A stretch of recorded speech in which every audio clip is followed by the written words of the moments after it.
Juventus mulai kontak penyerang sayap 34 tahun milik Paris Saint-Germain ini. Juventus dikabarkan tengah membuka pembicaraan dengan agen penyerang sayap Paris Saint-Germain Angel Di Maria mengenai potensi transfer ke Turin pada musim panas mendatang. Menurut laporan, kontrak pemain internasional Argentina itu di Parc des Princes akan berakhir pada 30 Juni 2022 mendatang.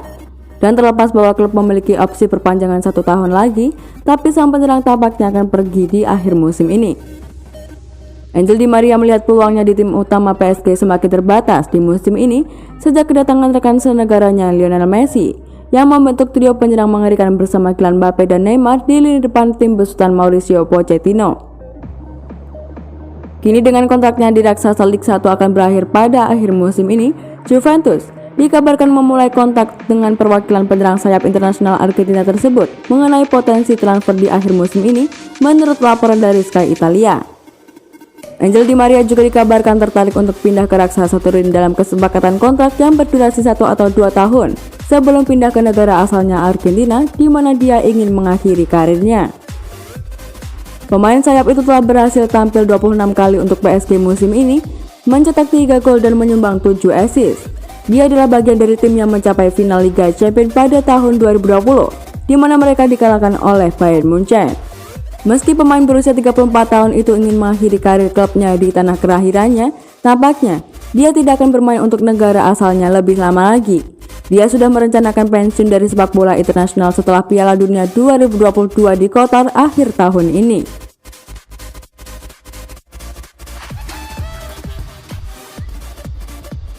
Erik ten Hag masuk, Manchester United bakal gantikan Harry Maguire dengan bek Juventus.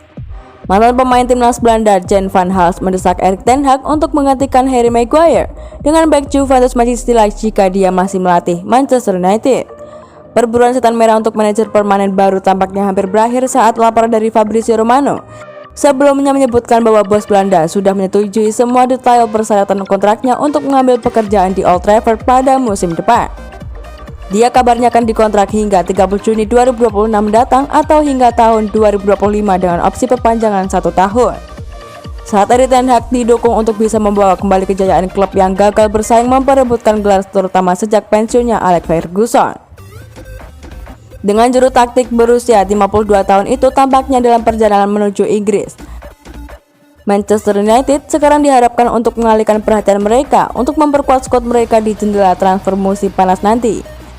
Kini Jan van Hals mendesak Erik ten Hag untuk menjadikan pencarian pengganti Harry Maguire sebagai prioritas utama setelah bergabung dengan Manchester United dan menunjuk bek tengah Juventus Manchester United sebagai pengganti yang ideal untuk bek termahal dunia itu. Mantan pemain timnas Belanda itu yakin bahwa pemain berusia 22 tahun itu akan sukses di Old Trafford di bawah asuhan mantan bosnya Erik ten Hag karena dia sudah mengenal pelatih itu sejak masih di Ajax Amsterdam.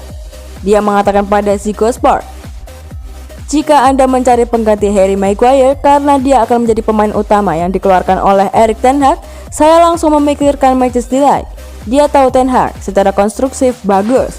Dia masih melakukan beberapa kesalahan di Juventus terutama karena masalah komunikasi dan koordinasi dengan bek lain. Tapi suatu itu tak pernah terjadi saat dia masih bermain di Ajax."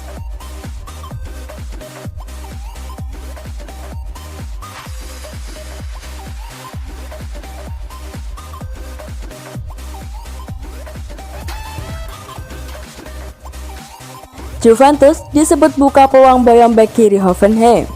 Juventus dilaporkan mulai berminat mendatangkan bek kiri asal Jerman David Raum dari Hoffenheim. Pemain berusia 24 tahun itu masuk dalam daftar kandidat pengganti Sandro di posisi bek kiri tim utama Bianconeri. Kabar kepergian Alexandro dari Juventus pada akhir musim ini memang terus mengemuka dalam beberapa pekan terakhir. Selain kerap mengalami cedera, bek kiri berusia 31 tahun itu dinilai sudah mengalami penurunan performa. Sandro pun tidak lagi dipercaya sebagai pilihan utama dalam mengawal sisi kiri pertahanan Juventus. Luca Pellegrini kerap dipilih pelatih Massimo Allegri untuk mengisi posisi bek kiri Bianconeri. Alhasil Juventus berniat mengakhiri kerjasama dengan Sandro pada akhir musim ini meski mantan bek kiri Porto itu masih terikat kontrak hingga 2023.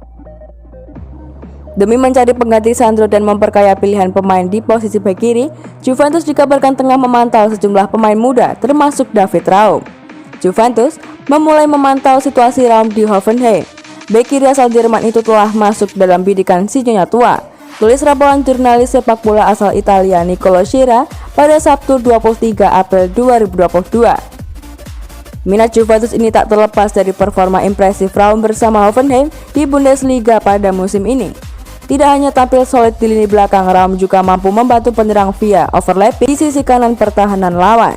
Dipromosikan ke tim utama Hoffenheim pada musim ini, Raum sudah mencetak 3 gol dan 10 assist dari 31 penampilan pada musim ini.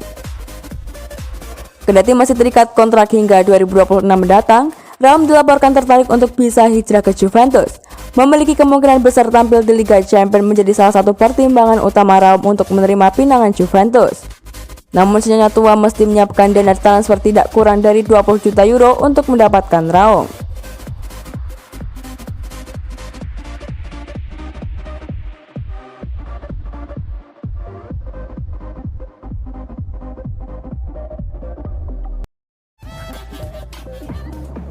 Massimiliano Allegri sebut media terlalu keras mengkritik Juventus. Pelatih Juventus Massimiliano Allegri menyoroti kritikan media terhadap timnya pasca menang melawan Cagliari 1-2 pada 10 April 2022. Menurutnya, media selalu menyebut Juve bermain buruk saat kalah dan hanya mempedulikan hasil. Bianconeri butuh comeback di laga lawan Cagliari setelah Pedro mencetak gol terlebih dahulu sebelum Matus Delek dan Dusan Vlahovic membalikkan keadaan. Allegri menyoroti kritikan media yang terlalu keras kepada timnya. Dia memberi contoh pada laga lawan Inter dan Villarreal, di mana keduanya berakhir dengan kekalahan, tetapi Juve mendominasi pertandingan. Saya tak suka kalah, jadi saya lebih suka dikritik ketika kami bermain buruk, tetapi tetap menang, ucap Allegri, seperti yang dilansir dari Sky Sport Italia. Tidak ada yang mengingat performa minggu lalu, mereka hanya ingat Inter bertarung Scudetto, bukan bagaimana mereka bermain. Anda tak pernah tahu, mereka mungkin mengubah permainan malam ini juga. Hal yang lucu adalah bahwa Anda di media selalu membicarakan tentang sepak bola yang indah, tetapi juga yang pertama hanya fokus pada hasil. Saya diberitahu bahwa sampai menit ke-75 melawan Villarreal, semua situs web dan media sosial memuji penampilan Juventus. Setelah kami kebobolan, Juventus disebut bencana. Itu tak masuk akal. Performanya tetap sama, satu-satunya yang berubah adalah hasilnya. Saya senang mendengar kritik, tetapi kadang-kadang ada yang sedikit berlebihan, dan itu membuat saya kesal. Paulo Dybala menjadi penyebab utama Juve kebobolan dikarenakan dia kehilangan bola di tengah lapangan dan membuat Cagliari melakukan serangan balik yang berujung gol. Namun dia berhasil membayar kesalahannya dengan memberikan assist kepada Vlahovic yang kemudian mencetak gol kedua. Allegri memuji pemain timnas Argentina tersebut. Dia membuat beberapa kontribusi penting, termasuk assist. Jika permainan memiliki lebih banyak tempo, dia akan kesulitan dengan intensitasnya, tetapi dia tumbuh selama pertandingan. Saya jatuh cinta dengan pemain yang memiliki sentuhan hebat, yang mengontrol bola dengan baik. Saya kuno dengan cara itu, dan berpikir kita perlu mengajarkan itu lebih banyak di akademi.